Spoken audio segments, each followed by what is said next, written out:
Hello and welcome everyone to the Perfectly Holistic Radio Show. I am Pam Russell with Perfectly Holistic, and I wanted to just welcome everybody back tonight. We are so excited to be here. It is December 18th, and we're having a little technical issue with the radio show producing company. So, we're rolling with the show. We're going to record it, and it will be posted at newsforthesoul.com once I can get this recording over to my producer, and she will replay it probably next week for everybody who's listening.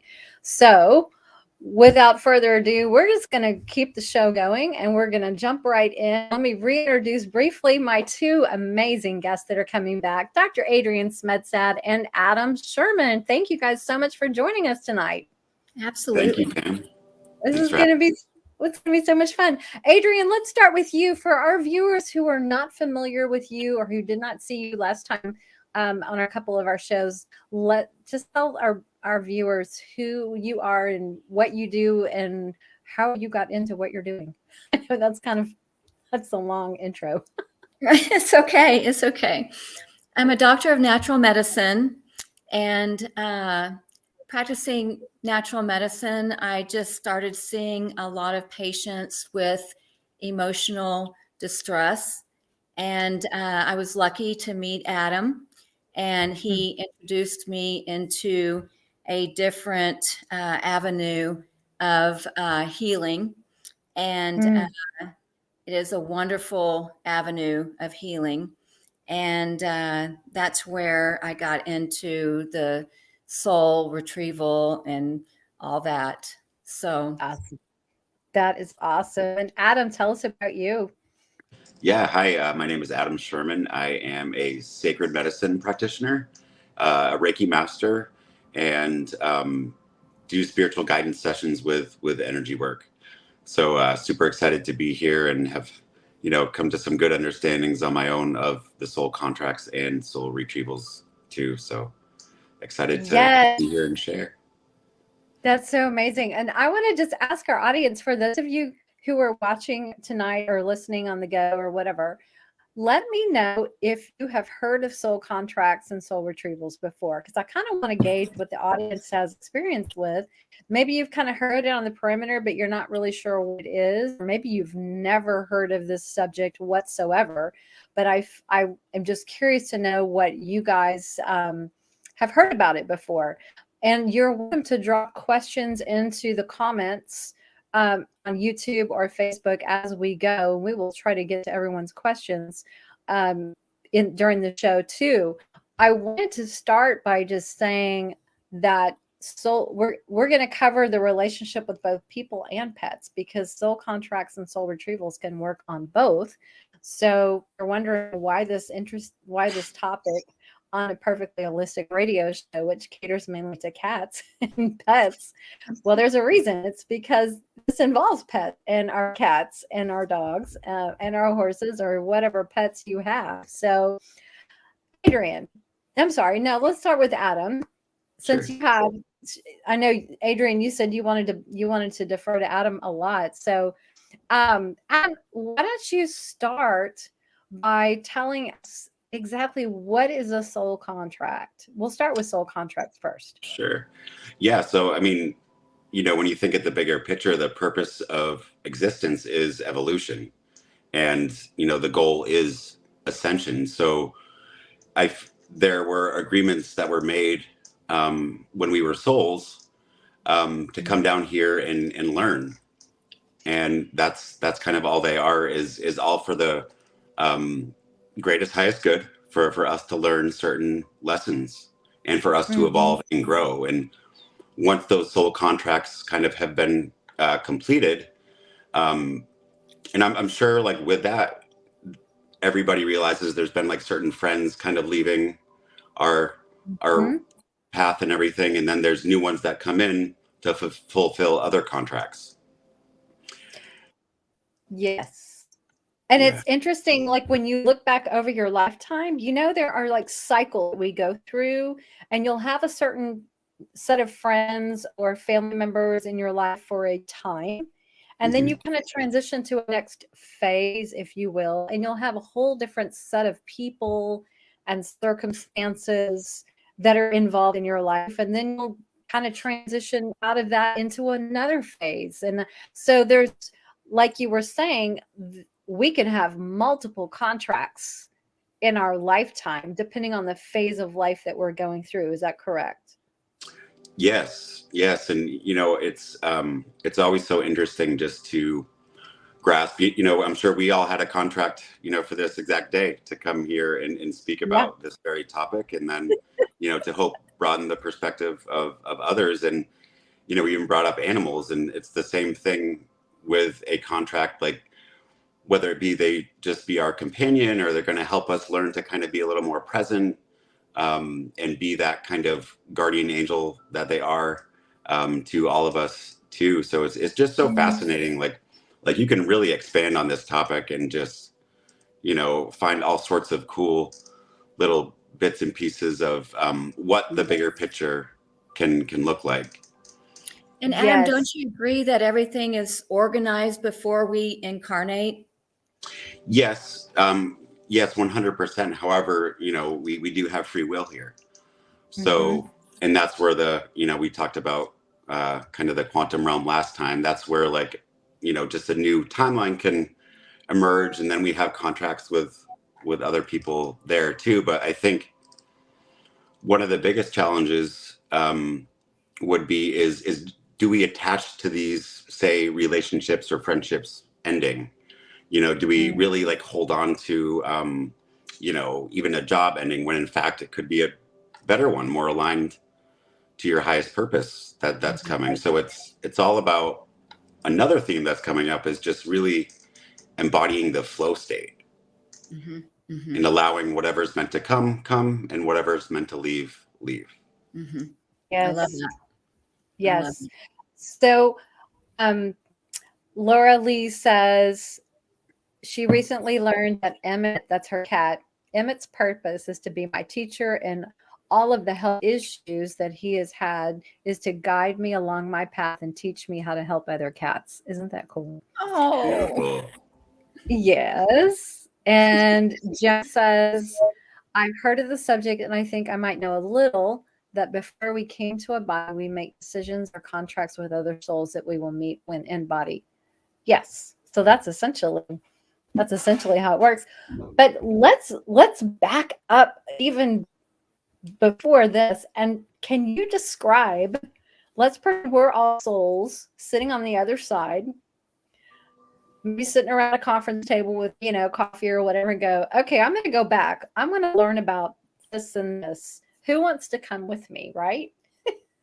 Yeah. Talk about how we kind of all sit around and prepare and decide what it is we're coming to learn and who's going to join us and all that. Because I think that is a fascinating aspect of this whole topic. Yes, very, very much so. Yeah. I was just reading a book too. It talks about kind of, just that, about how as souls, there's actually like schools and classes to take for souls coming to Earth. And I just thought that was absolutely incredible. yeah. It is. I heard on, I was listening to Dolores Cannon's, one of her talks. I think she's fascinating. And she was describing how, as souls, before we actually come here in person, we make these agreements with people, pets, whoever it might be. But it's like we always have an intention in mind that we want to come into this lifetime to learn ABC. And some people want to come through and learn A, B, C, D, E, F, G. And they're like, wait, that's really a lot. Are you sure you want to learn all of that in one lifetime? And like, yes, I am.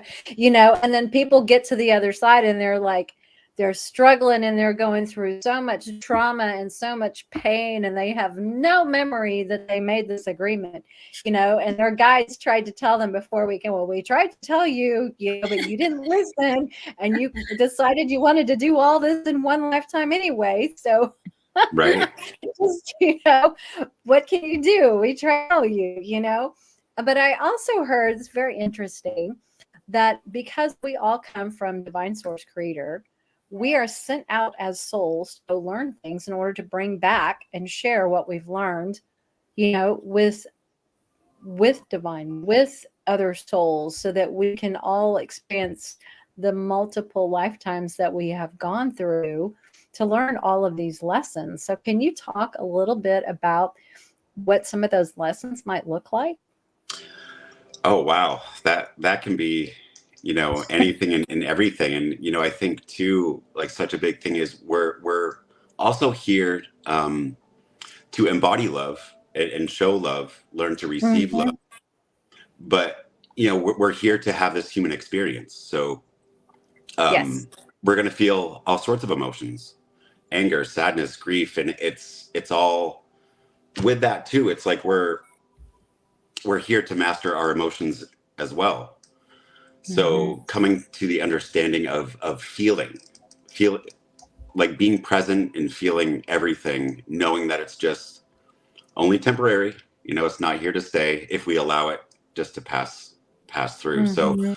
some of those lessons, I mean, I know myself, um, you know, gosh, just the lesson will be repeated until learned. And I had to go through Yes. many things until that lesson was learned. And the interesting thing with that too is there's like certain contracts with people that help you learn that lesson, but then if you don't learn the lesson, there's still like others until you get it. Mhm. you Mhm. know Well said. Mm-hmm. Thank you. And then sometimes if you don't learn it in this lifetime, you have to come back and do it over again. Like Dolores says, you can't skip a grade. You have to go from like kindergarten to 12th grade. You can't skip. You have to go through each one and, Right. and learn what you're supposed to learn so that you can move to the next level or whatever, which I think is fascinating. But I do see that, like, you look back in your life, you'll see certain things that come into your field that maybe cause you a lot of grief or trauma or, hurt, sadness, whatever the case might be. And it's interesting when we try to repress and we try to push that away and ignore it, it just keeps coming back to our circle, right? I Yes. noticed that over a lifetime, so then I got to the point where I would just stop and go, okay, I'm ready to learn the lesson. I would literally Yeah. say it out loud. I'm ready to learn the lesson.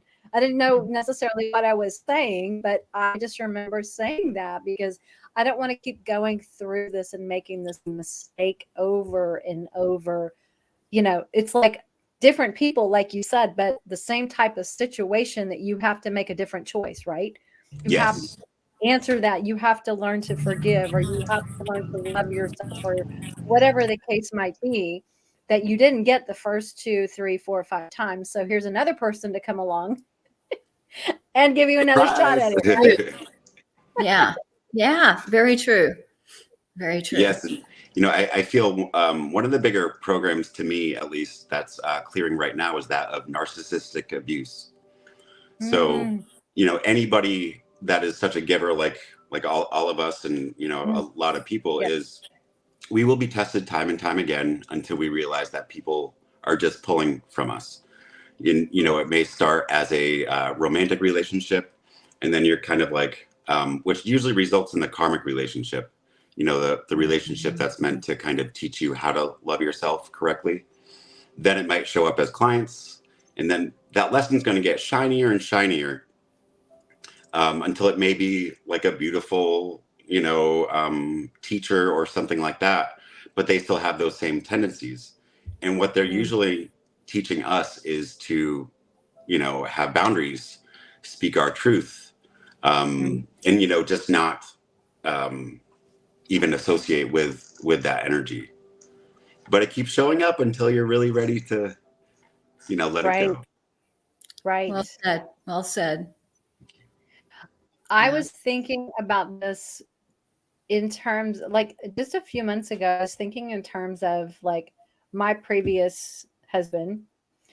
Obviously, we spent almost 24 years together. So we obviously had some kind of a soul contract and we put together for a reason. I knew that. He knew that. And when it was time for that relationship to end, rather than, yes, there was some heartbreak, of course, but on a soul level, it was easy to release that angst because I recognize that our soul contract's up. That's Right. all. So I was wondering, did I learn the lessons I was supposed to learn when that soul contract had ended? Or is that why the soul contract ended when it did? Maybe the lessons were learned. I don't know if both sides of us learned, but I wanted to ask you guys what you think about that. Yeah, I mean, I think it's all based on frequency. And, I feel like as the frequency has raised and people in relationships have too, it's, pretty common for, relationships to fade as one person probably works a little harder at the other, on growth, and either their growth is going to trigger the other person and make them step back, or it's going to make them, okay, I can do this too. Let's both do this together. So I think it's all based on frequency. That's very interesting because he was doing a ton of spiritual work for his own past and self healing and all of that. But it's interesting because even though I'm doing my own in a different way, we were both growing, but we were just going different directions. Does that make sense? Yeah. Yeah. And thankfully we left on great terms, and it's congenial. It's Right. friendly. It's not close, but it's friendly and it's amicable. Yeah. You know what I'm saying? So I feel like maybe we both learned what we were supposed to learn, because I know a ton of relationships out there with their exes that are just horrific, and there's a lot of bitterness, and there's a lot of like anger and hatred and just unresolved issues. So I am so grateful that that was not my experience. But I think, again, it was just, we were on the same path for a while until we're just ready to go different directions because we had different purposes going forward that we were meant to do, if that makes sense. Yeah. Right. Yeah. Yeah. Beautiful. Have you experienced anything like that yourself? Yeah. Yeah. It's funny. I've chatted with a couple people lately, some clients too, who have gotten out of relationships, but they've, if anything, become closer as friends. So I think when you look at the bigger picture, like how beautiful is that, where you can kind of think, okay, this wasn't working for us romantically, but we still have such a good, love on a friendship level, and let's keep a friendship instead of, going that hate route, or, this person harmed me. And Right. to touch on the subject I was just talking about too, with the narcissistic abuses, I feel like I've had to come to the space and frequency from the heart chakra where I can look back and thank previous people who have harmed me for learning that lesson that I needed to love myself first and foremost. That's true. Yeah. Laura Lee says she deals with it all the time as a teacher. I give and they take until I have no more to give and snap. Well, that's I admire people who are teachers, because that is probably one of the hardest jobs besides being a parent. Yes. It's like being a parent of 30 kids at a time in a classroom. Yeah. Yeah. So God bless you, Laura Lee. She also says, I noticed that what we were talking about happening with my relationship is I started growing spiritually. I had a deep conversation with my husband, and he has started working and growing himself. So that's very cool. Sometimes it like the impetus on one side to like wake the other person up, right? And so then we're like, oh, okay, I remember I'm supposed to be doing this, I'm supposed to be learning this. So yeah, I just find the whole concept fascinating. And let's talk about pets, because how much do our pets teach us, right? Or horses, like I know you work a lot with horses, and Adrianne, you have a menagerie of pets throughout your life. Dogs, cats, turtles, guinea pigs, probably, looking back, like all of the animals that you had in your lifetime, do you recall when you kind of had that moment where you realized they taught you something, or does that make sense? Because I'm Absolutely. looking back and I don't have the same relationship with cats prior to a certain time that Mhm. I do. It's like the switch of the flip of a switch. It's like, Mhm. I mean, I love those pets, but I never had the kind of relationship like I do with them, the ones that Mhm. I have in the most recent years, if that makes sense. Since it's probably Mhm. about Mhm. 2001, Yeah. and it just started to develop, and those pets have made such a lasting impression on me, and I've learned so much. But talk about talk about y'all's experience with that. Well, my husband hated cats, and this one cat found him instead of him finding the cat. And so I think sometimes pets find you and they connect with you, and there's something going on. And this cat found him, and they fell in love, and they have this amazing relationship now. And so sometimes things change. Mm-hmm. Yeah. Do you think it has to do with when they know when we're ready? They come into our Yes. life. Yes. What do you think? Yeah. Hmm. Yeah. And it was perfect timing. He was flipping through the phone, and someone was giving away this beautiful cat. And he's like, I've got to have this cat. We've got to go right now. And I'm like, are you joking me? And he's like, no, we got to go. And I'm like, okay.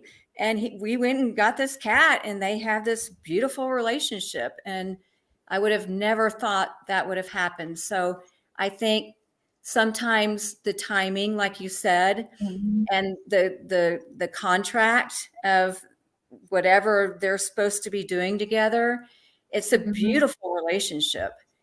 And Right. yeah. I remember when that happened It was like, because oh he was not a cat guy. no, never. Mm-mm. No. And so Yeah. So timing, on a soul level, he recognized that cat. yeah. And the And cat recognized him, and they yeah. connected. And I think that is an example of a soul contract. They have something that Mhm. they are learning and sharing and loving, and it's a beautiful thing. I'll bet they had past lives, probably multiple past lives together. And Probably. it would be interesting to find out, you know? Yeah. Yeah. Mhm. Yeah. So interesting. Um, yeah, so I just think it's so interesting, and it's cool when you can step back and you like get out of your headspace and look at things from a soul level and start to pay attention to the people that come in and out of your life, how long they were in your life, what you learned, what you got out of those relationships, maybe what you contributed to those relationships, right? Mm-hmm. Um, and I think it's important now that I've learned all this to take a different viewpoint, or not necessarily viewpoint, but look at things a little differently, more objectively when someone moves away that was your best friend, or you Mm-hmm. change jobs and you're no longer with those tight knit, close relationships you had for 20 years, or a parent or a family member passes, Mm-hmm. Mm-hmm. and it's like when you can look at things from a soul level, not be so attached to their physical presence. I think a lot of people bring upon a lot of grief and sadness, Hmm. when they lose someone, just because of they want to keep that person here or whatever. But I think if you can step back objectively and look at what it was that you accomplished in that relationship, or you learned, or you helped in some way each other, and you can accept the fact that on a soul level that contract was fulfilled. Mm-hmm. Well, and I Right? think what Adam said earlier is as your frequency goes up, Yeah. you kind of tend to lose people who are in the lower frequency, and you're gaining more friends and people that are moving up with you in the frequency. Don't you agree, Adam? Yes. I Yes. agree with you. Yeah. Yes. And just to kind of touch on the animal part too, is you mentioned grief, and then well, love, of course, but when you think of the beautiful gift that animals do for us, not only Mm-hmm. companions, but they make us be in our body. And being here can be painful. We have to feel all these emotions and go through all these trials and tribulations. And like you said, when a loved person passes on, who who are you going to console? Probably your animal. That they're going to make Absolutely. make you get back into your body, make Yep. you kind of feel Mm-hmm. the Grounded. emotion. Yeah. And that heart connection again that maybe you're missing with whoever passed away, but they can help heal that emptiness of that hurt, Yeah. deep And inside. even the beautiful way they help us bring forth that inner child, where who doesn't talk silly, goofy to Yeah. their pets and Oh, yeah, animals, and right, it's I mean, true. crawling on the floor 100%. doing all sorts of Yeah. stuff. I mean, what a beautiful gift that is. Yeah. Yeah. 100%. Yeah. That is Mhm. so true. So do you have any stories of soul contracts that you guys want to share, or you don't even have to mention names or whatever, but do you have any just cool stories? Like if Yeah, I mean, yeah, well, this might be a whole other topic, but just I've been very, so when you think of karma too, Mhm. we come into this earth with karma, and we don't necessarily know what that is or not, but it could be carried over from past lifetimes. So Yes. there is, just through the power of intention, or you know meditation, other, energy work and stuff like that too. I have had people I've wanted to tear up a soul contract with. Mm. So, Oh, just yeah. by like, if it's too, painful, or, kind of a reoccurring theme, it's like, okay, I've had enough of this lesson. I'm going to go ahead, imagine that person in front of me, and just state, I hereby cancel, clear, cut, and delete any and all soul contracts with anybody meant to do me harm, and, throw it away. Oh, that's excellent. Yes, I'm so glad you brought that up because I think it Yeah. is important for people That's to know very that important. they can if they're this just not working. Mhm. Yeah. Yeah. Yeah. It's just not Thank you. working. Right. Yeah. Right. And Yeah. those words right there, I mean, the power of the word is just Can you so. repeat that, Adam? Can you repeat Yeah. that? Repeat Oh, that for people so they can kind of internalize how Mhm. if Mhm. like when people should consider like you've tried everything and you just like there's certain relationships in your life for whatever reason and you're just not going to find an agreement, a peace or whatever. Mhm. What should they say? What should they do? Yeah. yeah. So I would first and foremost get really grounded in the body, and kind of find the heart space, and just really think about what this lesson is that is being presented to you, and Mhm. ask, what is it I'm feeling? Is this feeling even mine? And then really try to sit with that and feel it. But then I always kind of just do a little affirmation, and it's, I hereby cancel, clear, cut, and delete any and all energetic cords, soul contracts, vows, whatever it may be, um, and return them, burn them, whatever. But it's the power of choice too. Like, we have choice, so we can choose to no longer participate in stuff too. Yeah. Yes. Power of free will. Yes. And I So do think you part of think? that is tied in with spiritual growth too. It's like I feel Mhm. like our guides, God, want us to get to that point where it's like, okay, I actually am powerful and I can change my reality. I don't need to keep allowing the same wounding pattern or person to show up. Mm-hmm. And do you And think that, when you go ahead? oh, and that's part of soul retrieval too. You're retrieving your soul and getting it back and not Hmm. giving it away. Yeah. Okay, that's a good transition into the next part. So, what is soul retrieval? So, when you think of all the traumas that we've been through, all the, depression, grief, addiction, tragedies, um, Mm-hmm. childhood issues, it's like I feel like the soul can become fragmented and we can stay in a certain place. For me, it was a beloved childhood home, and so I feel like it kind of, I would say, you don't feel complete. So when you do go through a type of soul retrieval process, it's all to become more embodied, more, you feel more whole. So if anybody isn't feeling whole, I would look into some type of soul retrieval process, probably done with a, well-trained professional. Yeah. So, can it feel like pieces of you have just been fragmented and because of relationships, n- negative traumas, like they took a the expression they took a piece of your heart, or you know what I'm saying, that they took a piece of your soul, or your part of you died because you know what I mean, because of that loss or that tragedy or whatever it was. I guess that's how we try to frame those in our own words and Hmm. describe, like, piece of this is feels lost, right? Yes. Yeah. And I think, let me see. I think of, think of our beautiful minds, right?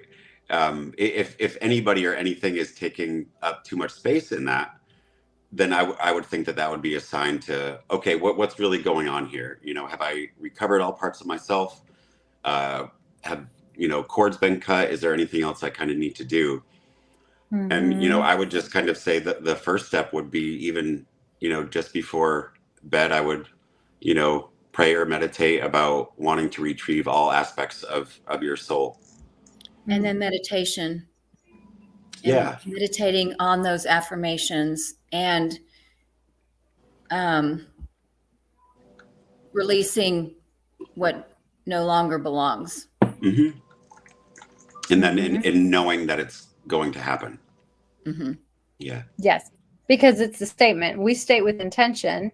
It has to be, right? That's Yes. the intent.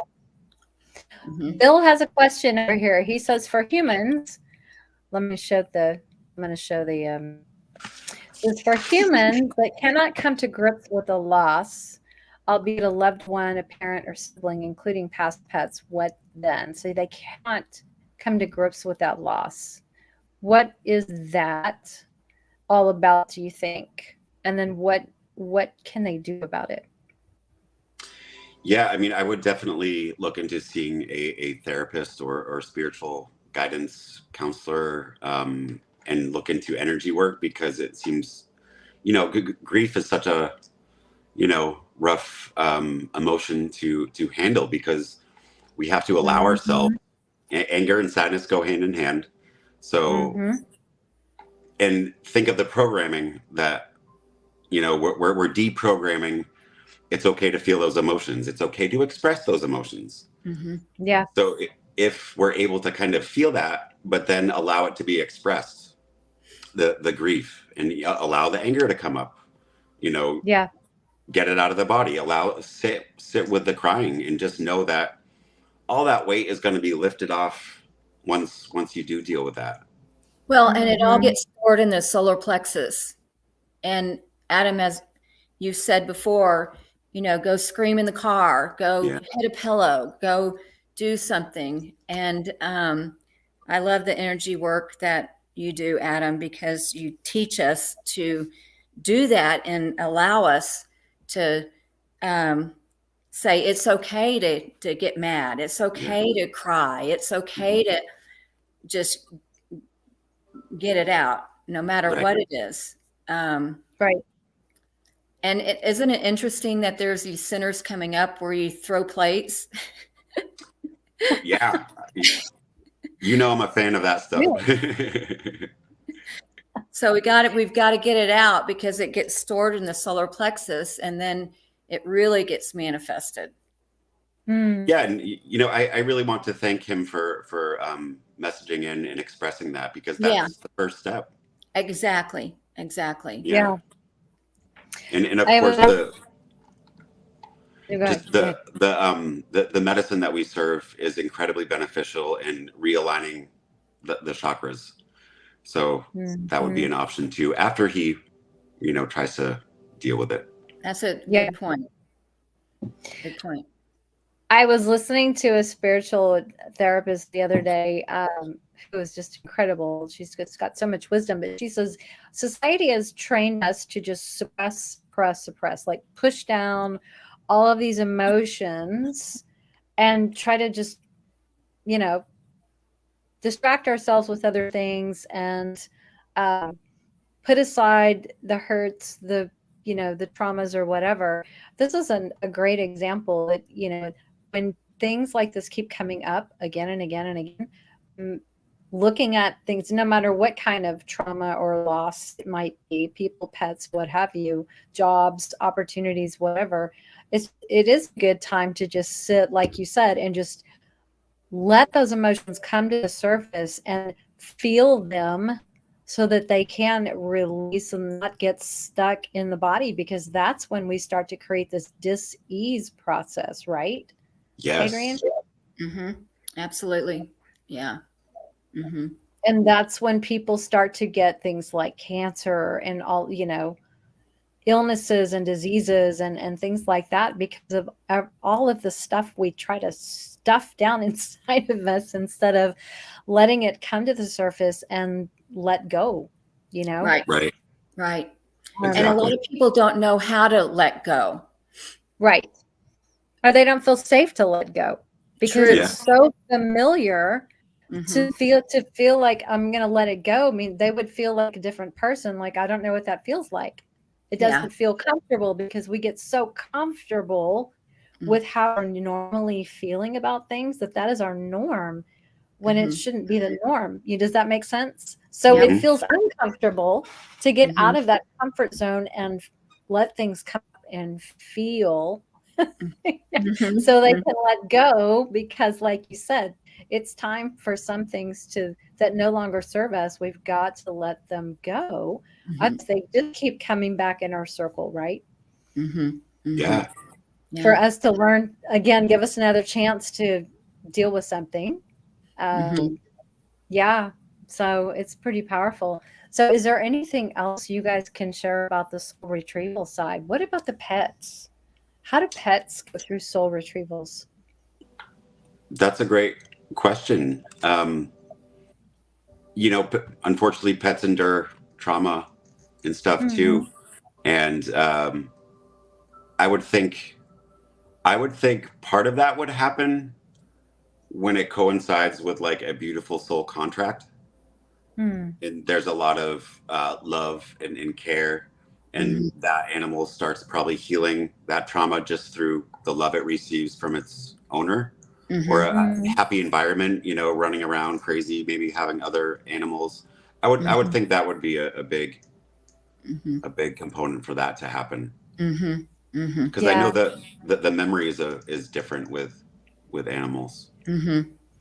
Yeah. And on a soul level, they know, like, they've had times and they've had experiences and they've suffered losses and, you know, being abandoned or surrendered or abused and things like that, these traumas that get stored in their cellular memory in their body.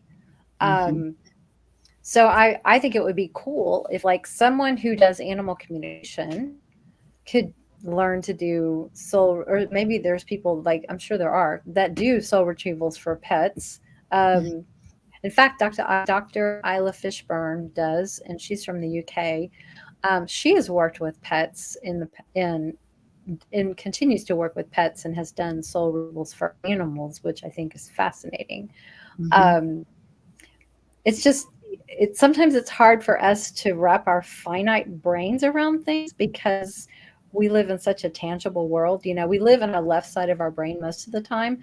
I have to say, I think I've shifted more into the right side of my brain over the last several years. It's quite an experience, I tell you. But so many times we just get stuck in that left side, that analytical, busy brain, right? And it's so hard. Like you were saying, Adrianne, it's so important to do the meditation. Some people just are so stuck in their left brain and the busyness that they can't even quiet their mind long enough to meditate, It's a reality.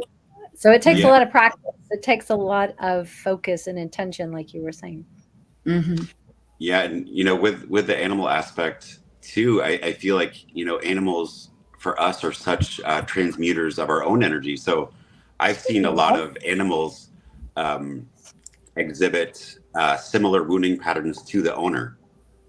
So whether that be abandonment issues or needy or whatever ways the animal can, I feel that it mimics the energy of the owner. And how many times do we say or see a dog that looks and acts a little similar to the owner, right? Oh, 100%. Yeah. Yeah. 100%. Yes, it's true. This is Skylar. She's kind of hi. She's purring. She's purring. So hi, Carol. Hi, Skylar. Oh, Goodness. She's gotten big. She has. She gotten big. I keep telling her to stop growing. Stop growing. You're big enough. Don't grow anymore. Just It's So tiny. sweet. She So is. sweet. She is. So okay, Bill says, no, let me go back up to Laura Lee says this is about her cat Monty. When Monty passed, I had a difficult time letting go of the grief until I realized it was fueled by guilt of what I could have or should have done. And once I let go of the guilt, the intense grief followed. So again, you're letting yourself feel all that, right? And she says, sometimes after a particular challenging day at school, I scream in my car as I'm driving home and feel a lot better. Right. Yeah. And Bill says, stuck in the left brain like a settler in quicksand. Yes, it is. Sometimes it is. Yeah, it's so funny how we get so stuck in things. Let's see what else somebody was saying. Okay, Laura Lee says soul contracts and retrievals are part of the holistic cat practitioner course that she is starting in January. Oh, how cool. Oh, Now I'm really excited about that module. Oh, absolutely. yeah. That's going to be really cool. I just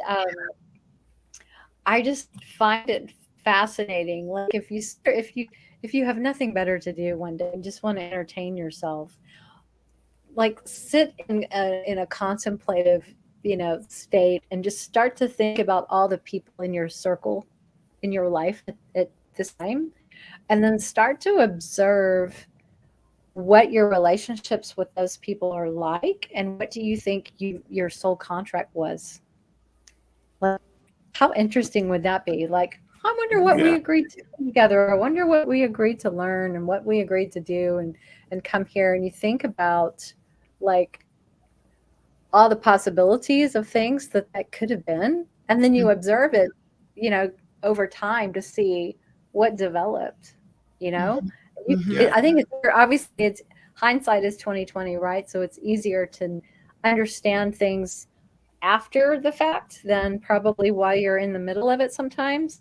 But I think that would be a really cool exercise to try, just to see if you can gain some intuitive hits on what it is you're supposed to be doing or learning or going from.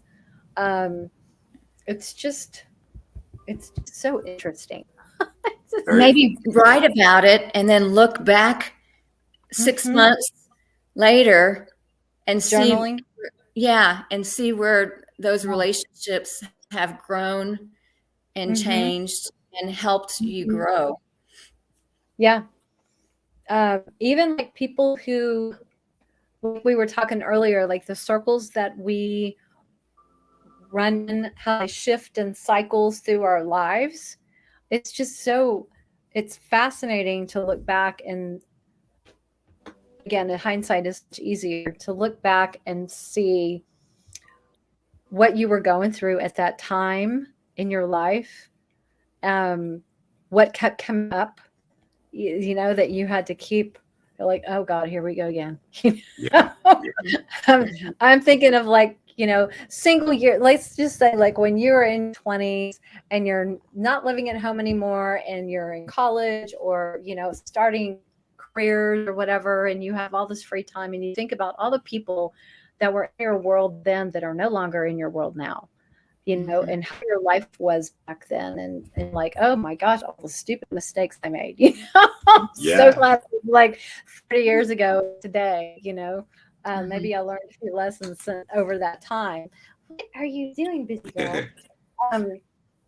But I just find it so thought-provoking when you look back, and even like losing my dad 5 years ago when he passed away. It's hard when our parents pass. I don't know if you guys have lost a parent yet, but when you think about, again, the soul contract you had, you're going to come into this world, you're going to be my dad, and I'm going to be the child, and see what we learn this time. And when then, old age takes them or whatever, you're like, I can look at it now and go, our soul, his part of the soul contract, our soul contract was over, and look at a great job you did as a dad, or whatever. Because when you die and you go back to the other side, you're like you said, Adam, you're kind of go to school, right? And you're going to soul schools, and they have to go talk about what they learned while they were here. And what could we have done differently? What could I have done better? Do I want to go? I guess we have to go back and do this again if it didn't go so well. And this time I'll be the dad and you be the child, or, roles switch so that we can learn to experience things from a different personal perspective or different roles, right? Right. Yeah, that's beautiful. And I don't know if this is kind of on the same subject, but my dad recently retired from coaching football, and he was very stuck on how successful they were as a team, and if they won a lot. But I really had to instill in him that, Dad, you were a second father to all those kids. You were a teacher. You were they not only a huge role model, but you were that father figure that a lot of people didn't have. So I feel like with a lot of these too, it's about expressing gratitude for the people, and really looking beyond kind of the 3D construct of what is this person really doing? What are they teaching me? Just like my dad with hey, you're a second father to all these kids, not just a football coach. And with other people too, it's the woman who texted about teaching, where it's still giving. Well, learning how to kind of incorporate some tools not to feel so depleted, but also like what a beautiful role that is to teach so many kids and be probably a second mom or bigger sister type of role. So when you step back and look at the picture, and with the grief part too, is what's really helped me deal with some losses. I lost my brother 6 years ago, but is knowing that our souls are immortal. And this is just one tiny bit of the whole bigger picture, and we're going to see them again. Yes, I was thinking about that just yesterday, because energy cannot be destroyed, it can only be changed. It only changes form. So it's just, yes, we may lose someone physically, but on a soul level, they are alive and well. And, they're people can't see them a lot of times, but they'll have orbs, all Mm-hmm. around, their energies in their home. It's like, oh, that's your mom, that's your dad, that's your cat, that's your dog. They're coming Yeah. to just check on you, and they want to support you. Their energy is here to support, lift, whatever, if you're struggling. So I think it's so easy to get caught in the weeds sometimes. And Mm-hmm. like you said, if we can just step back and look at things from a soul level, Hmm. they're still here. They're just in a different form, right? We Mm-hmm. can't see them, but we are connected on a soul level. We can connect our hearts to their hearts at any time. Adrian, can you share with people how they could do that? I think just sitting and being quiet and listening and feeling. Mm-hmm. My 2 dogs recently passed away, and sometimes I just sit and I feel them. I feel Mm-hmm. them, and the lights will flicker sometimes, and and it's okay, and they're still around, and I love them and I feel them, but you have to sit and you have to really get everything out of your mind and just feel what's Mm-hmm. around. And same with a parent or a sibling or a friend who's passed. If you Mm-hmm. sit and just really be quiet and listen and let your mind rest and just see what comes up, see what you feel in Mm-hmm. your heart. And then Yeah. when you feel them, connect with them and say, I love you. And thank you Mm-hmm. for being here. Yeah. That's beautiful. Yeah. I wanted to say there was a comment over here. Um, Betsy says, I just got a snippet when you guys were talking about movie Beautiful Mind. Love the thought process that this is all spirit oriented problem. um, I think it's important to, I think spirituality, having that connection with who you are as a soul on a soul level is a part of our journey, a part of our growth of what we're supposed to learn here while we're in this physical body. Um, so it is important to learn how to connect. Uh, like we talked about, it's so easy to get distracted because of everything in the world to distract us.